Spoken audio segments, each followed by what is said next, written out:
কারাগারে ইউসুফ আলাহিসাল্লাম এর সঙ্গে আরো দুজন বন্দী ছিলেন। এক রাতে তারা দুজনই অদ্ভুত স্বপ্ন দেখলেন।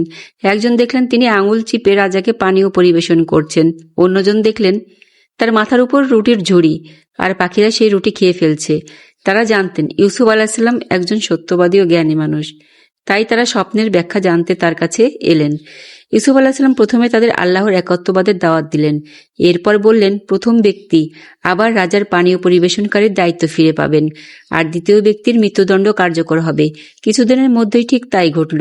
যিনি মুক্তি পেলেন তাকে ইউসুফ আলাহিসাল্লাম বলেছিলেন, তোমার রাজার কাছে আমার কথা স্মরণ করিয়ে দিও।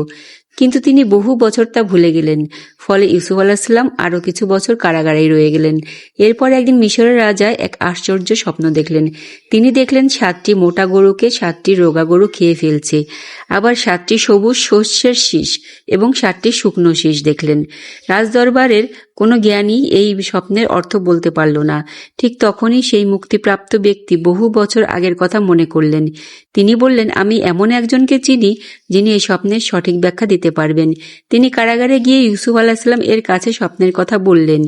ইউসুফ আলাহিসাল্লাম ব্যাখ্যা দিলেন, পরপর 7 বছর প্রচুর ফসল ফলবে, এরপর আসবে 7 বছর ভয়াবহ দুর্ভিক্ষ।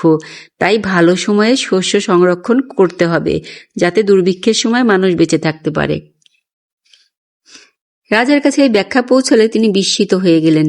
কিন্তু ইউসুফ আলাহিসাল্লাম সঙ্গে সঙ্গে কারাগার থেকে বের হতে রাজি হলেন না।